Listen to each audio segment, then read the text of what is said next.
Hi students, in this video we're going to be talking about representing functions. We're going to use Desmos for this lesson. So there's a link for the Desmos file that we're going to use in the description for this video. So you can click on that, go to Desmos and follow along. All right, so the first thing we're going to talk about is classifying functions. We have two classes of functions that we deal with in calculus. We have algebraic functions and transcendental functions. Both definitions are below.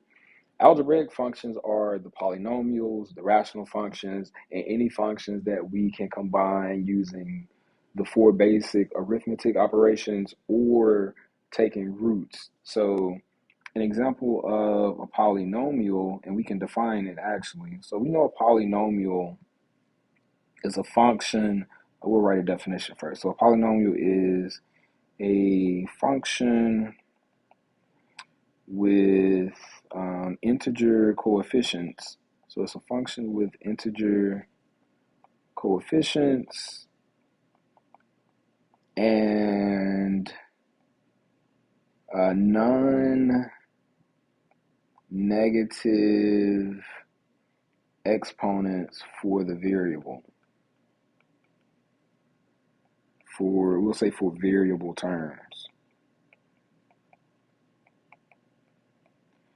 And a pretty straightforward example of a polynomial we'll say is just f of x equals, and we'll say, I don't know, like x cubed minus 2x squared plus, we'll say 5. So the coefficient for the x cubed is 1, the coefficient for the x squared is -2, and the coefficient for this x to the 0, which still counts, is 5. So that's an example of a polynomial. Something that is not a polynomial would be, we'll say n for not a polynomial. So n of x is -2x to the -3 plus 4x. So this function is not a polynomial because this degree of -3 violates the rule for a polynomial. Now it's still an algebraic function because it's really just a rational function. This is just the sum of two rational functions.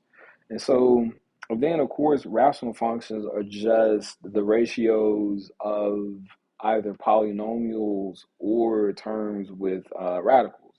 So an example of a rational function would be something like if we had x cubed minus 7 divided by x squared plus 4x plus 5. You know what? Actually, let's give it a name.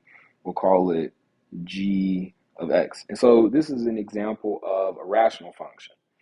An example of a radical function that is also an algebraic function is if we had the cube root of x cubed plus x squared plus 1. This is a radical function. And so our algebraic functions are just the sum, difference, product, or quotient of any kinds of functions that are polynomials, rational functions, and radicals. So I'm going to delete this so that I don't have to go to a new page. So that's going to be our algebraic functions. Now for our transcendental functions, those are going to be the functions that are not able to be written like algebraic functions. So when we talk about an exponential function, we are considering, I'm going to abbreviate exponential EXP. We're talking about functions that have a base that is a constant raised to some variable power. So we'll say, for instance, b to the x is the general form for an exponential.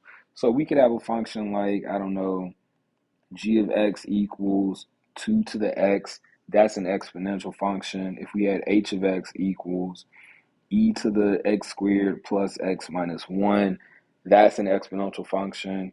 If we have j of x equals 3 halves to the negative x minus 4, that's an exponential function.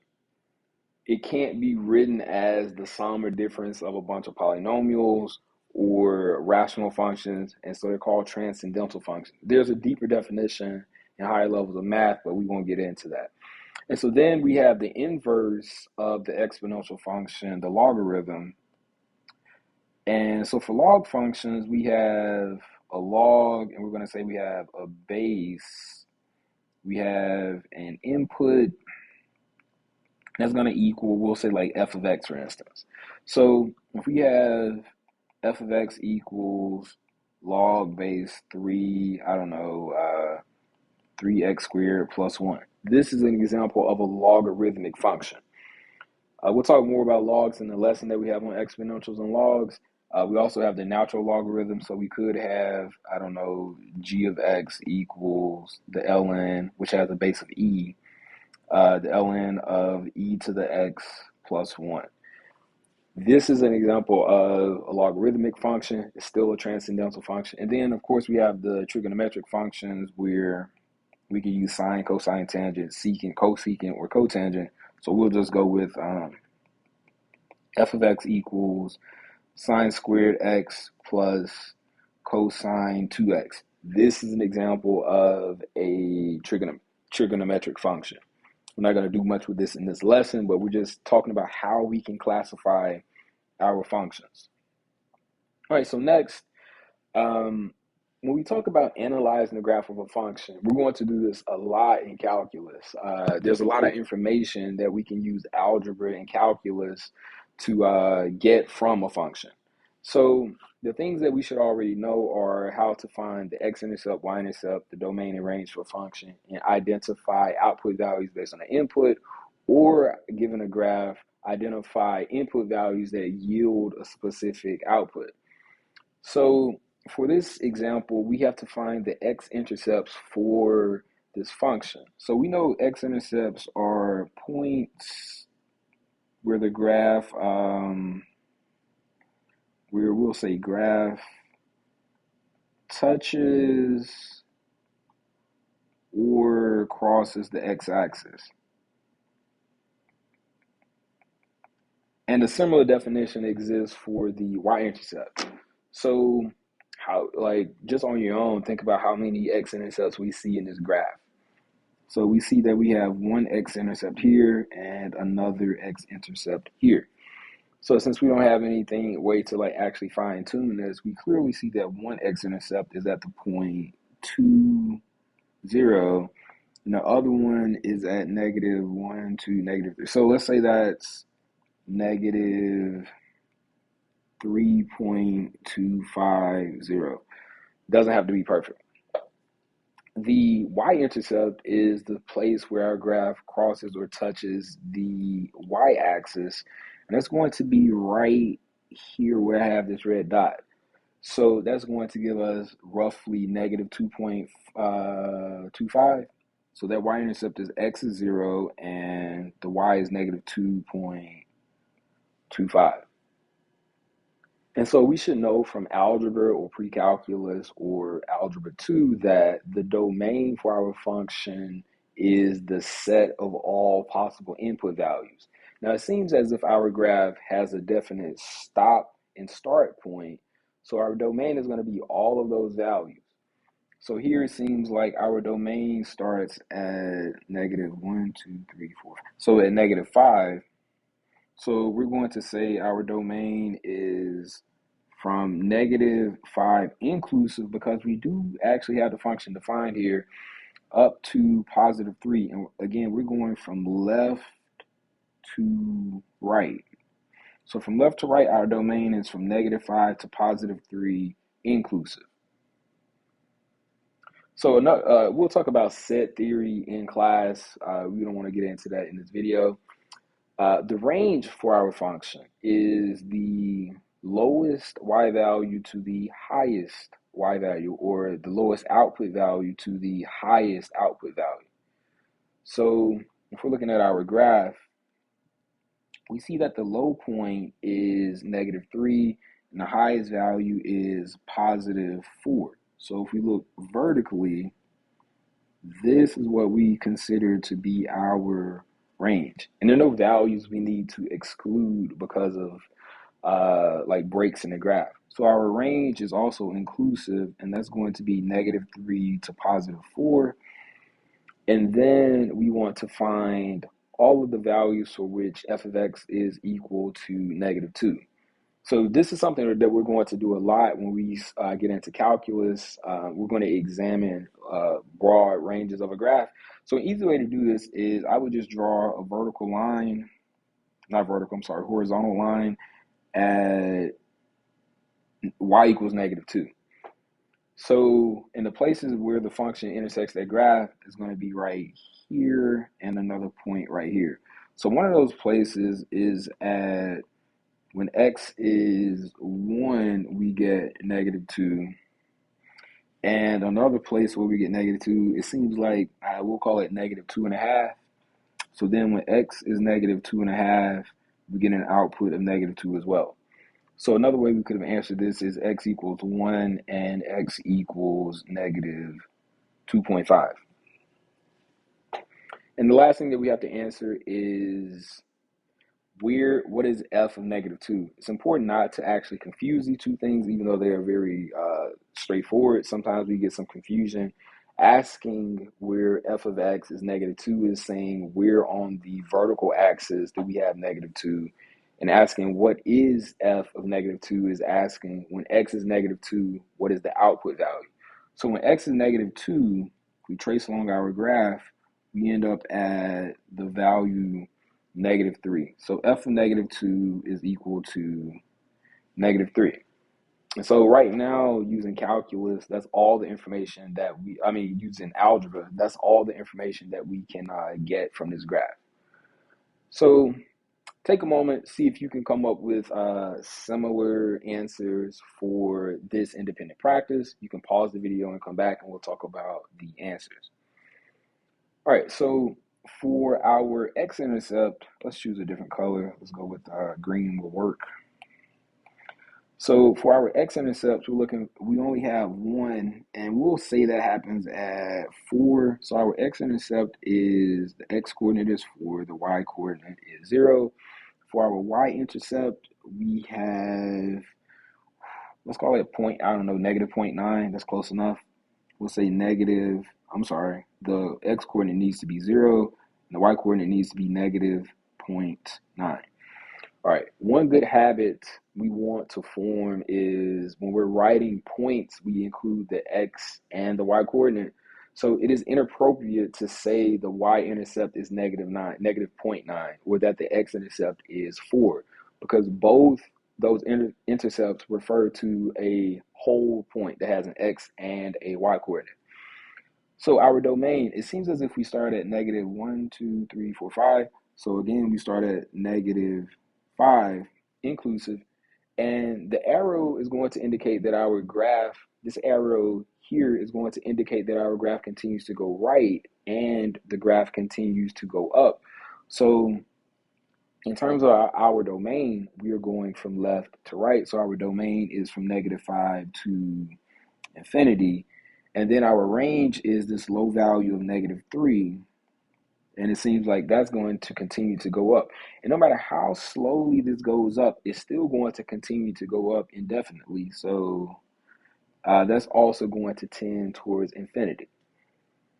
Now, where is g of x equal to -1? We can just draw a horizontal line at -1.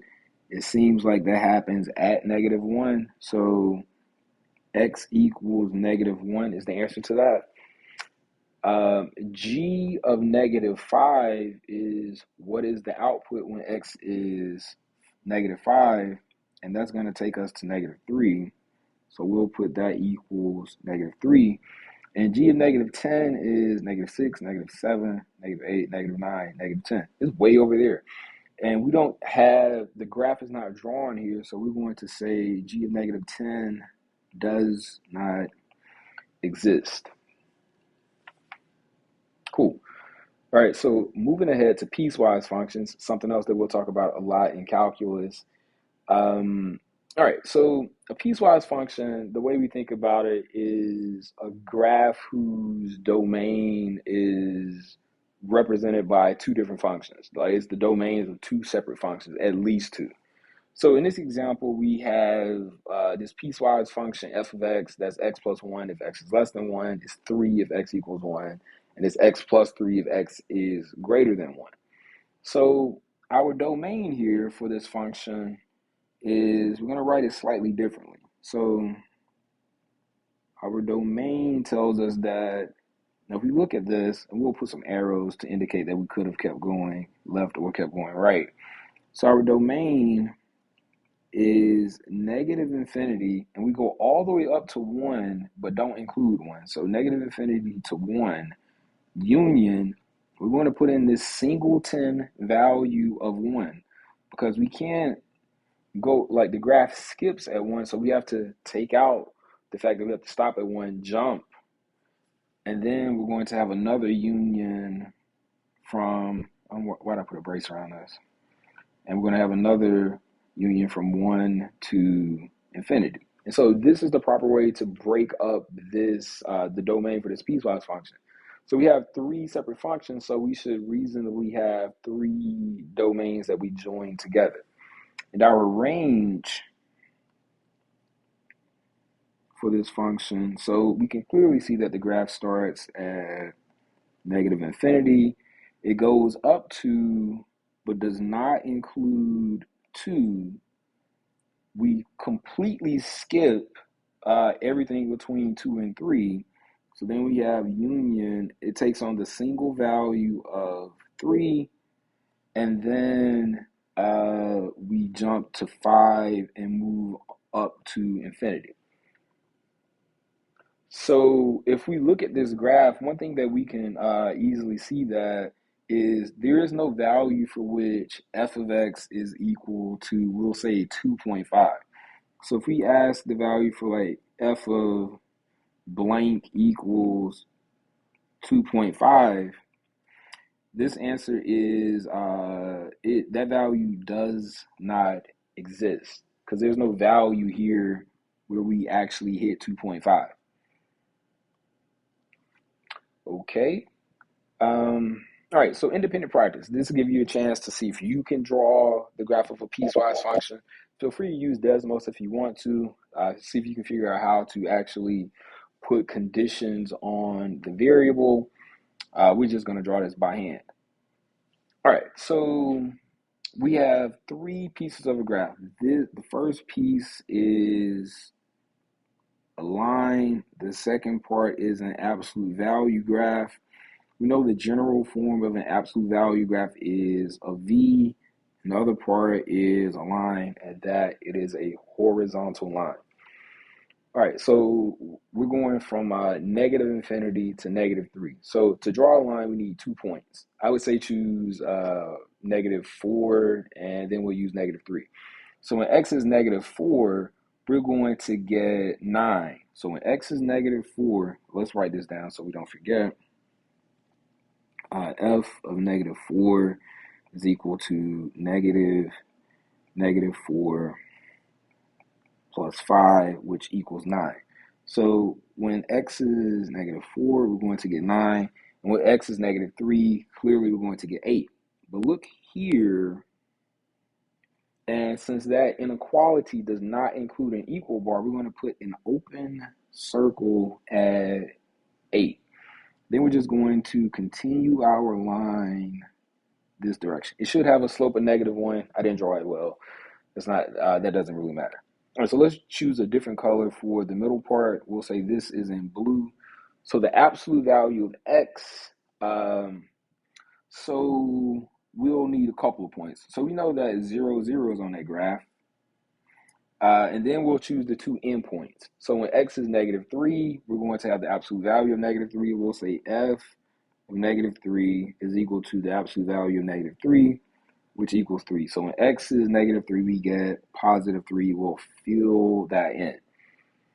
And then when x is 2, we get the absolute value of 2, which is clearly 2. So remember, absolute value graph makes a basic V shape, and our vertex is actually within its region. And so then for the third part of the graph, we have 4 if x is greater than 2. So all we need is one point, we'll just say f of 2, and that's just going to equal 4. So when x is 2, my bad, on the absolute value, that should be an open circle at 2, not filled in.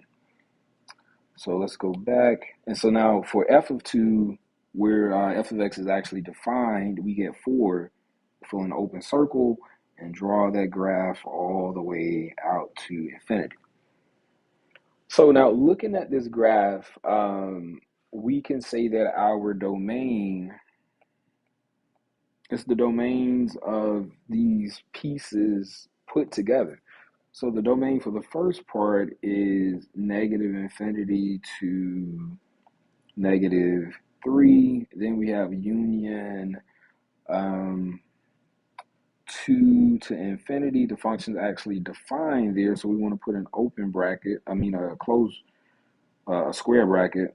So then we go from -3 to 2, and then we have union 2 to infinity.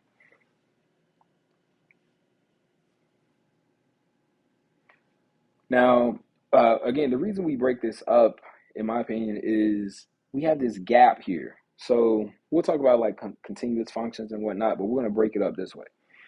So next, for our range,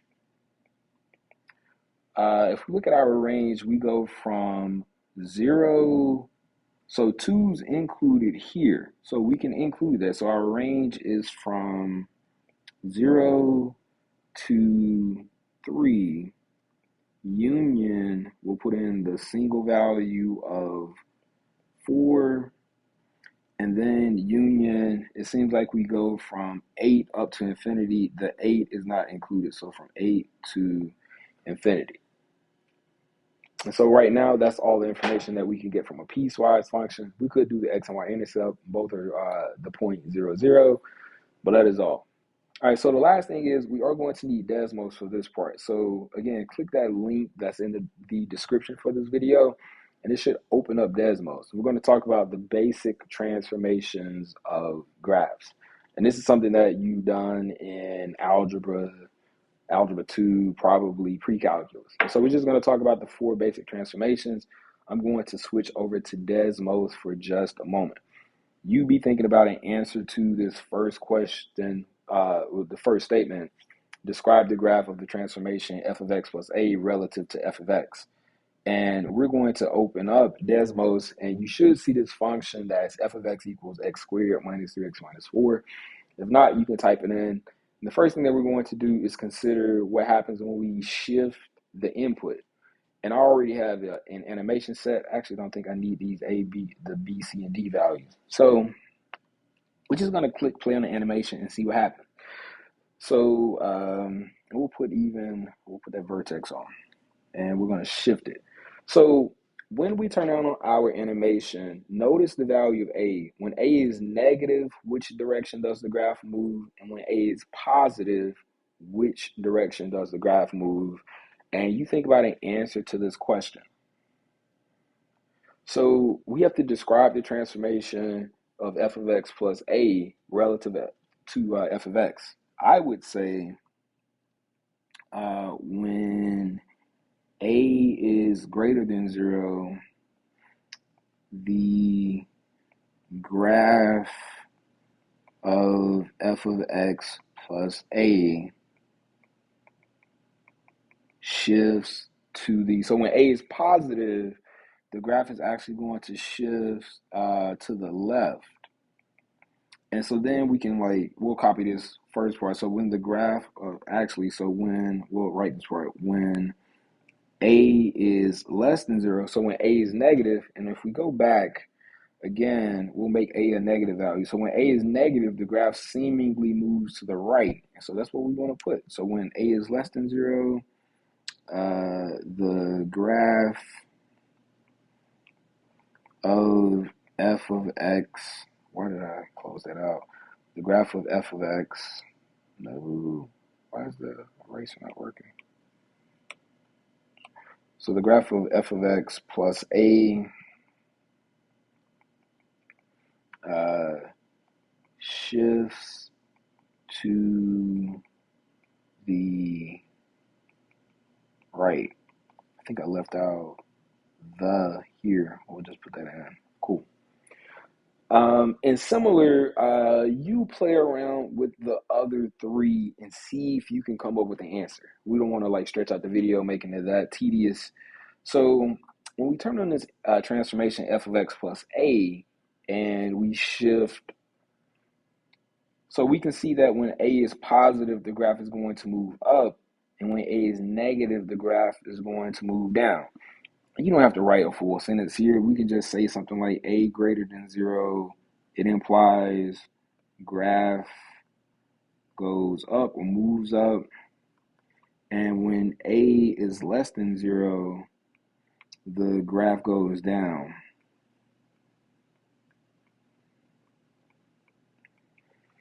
And the next thing we want to do is describe the transformation of f of a times x, where we're scaling the input value. So when we scale the input, all right, so when a is, all right, so when we started with a being 1, obviously nothing happens. But when we make a value greater than 1, what happens to the graph horizontally? Does it stretch? Does it shrink? And how much so? So it seems like when a is greater than 1, we'll actually put an absolute value for reasons in a moment. So when a is greater than 1, graph shrinks horizontally. So the graph shrinks, and we will abbreviate horizontally HOR. And then when the absolute value of a is between 0 and 1, the graph is going to stretch horizontally. Now again, that change is happening because we're altering the input value. So the other thing is, what happens when a is negative?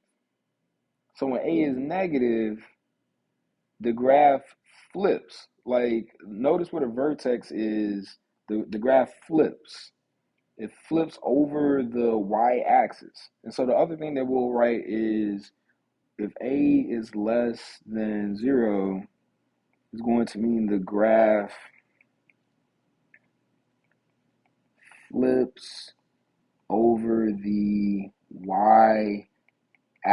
So when the x is changed, the graph flips over the y-axis.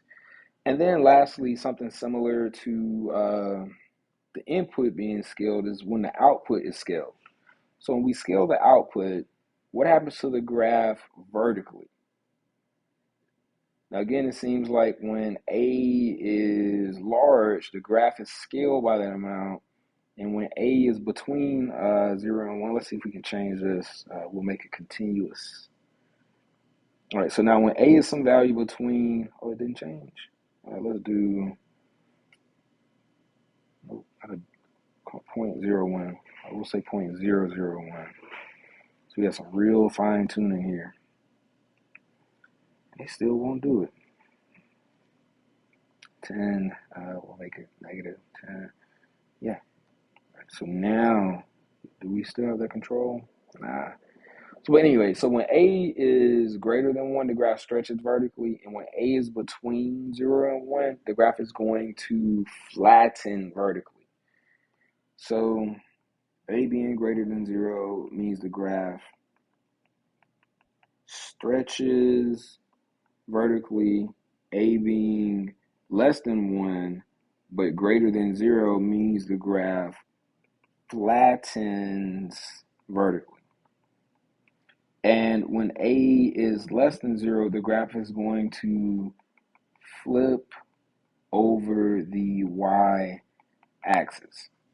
All right, and so the last thing is, you see if you can draw each of these transformations. Use a different color for each one. All right, so lastly, we'll use blue for the first one. So we have to do f of x minus 3. So we know that this f of x minus 3, it should shift right 3. So that means that we're going to take each of these points. So this point is going to move 1, 2, 3, move over here.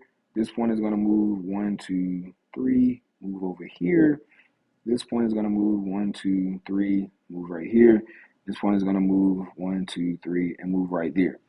And we preserve like the slopes and the shape between those two things because all we've done is translate the figure right 3 units. So we'll see if I can draw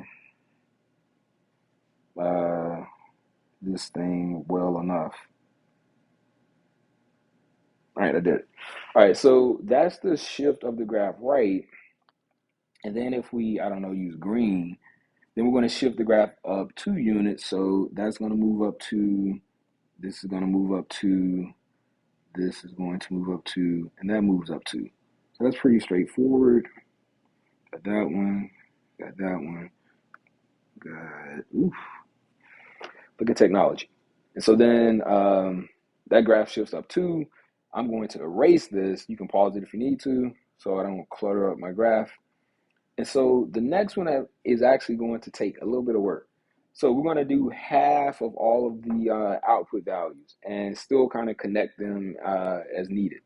So generally for something like this, we need a lot of table of values or something, but we're going to cobble together something. So what we know is that this point is negative 1, 2, 3, 4, 5. So this is negative 5, positive 4. This is what, negative 2, negative 3. This is the point 1, negative 2. And this is the point 3, 2. So all of the output values are compressed. They're divided by 2. So our new coordinate should be negative 5, positive 2. This one needs to be negative 2, negative 3 halves, or negative 1.5. So we want to make that coordinate go here. And then 1, negative 2 needs to turn into 1, negative 1. We get that. And then the point 3, 2 needs to turn into the point 3, 1. But we're still going to just connect those points. So we get that,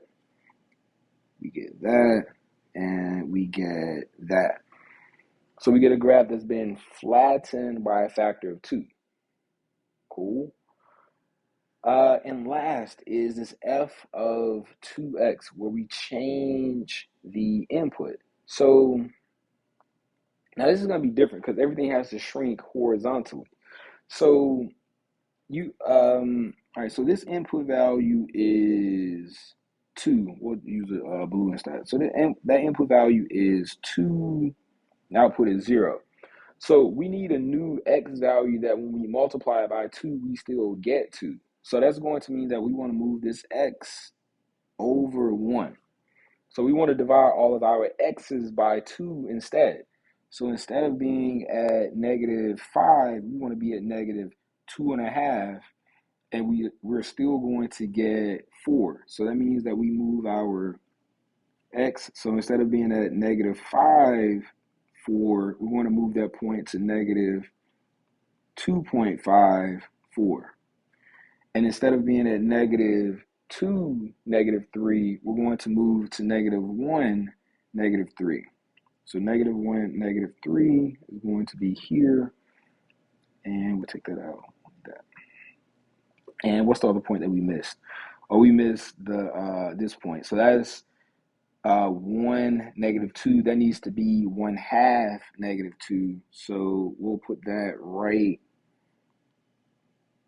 here.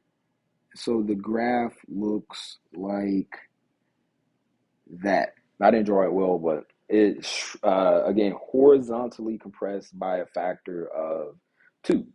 All right, so those are the foundations for representing functions. In class, we get to do all sorts of applications and you manipulating graphs in GeoGebra and Desmos and doing like partner work. Thank you for watching. Sorry if I blabbered.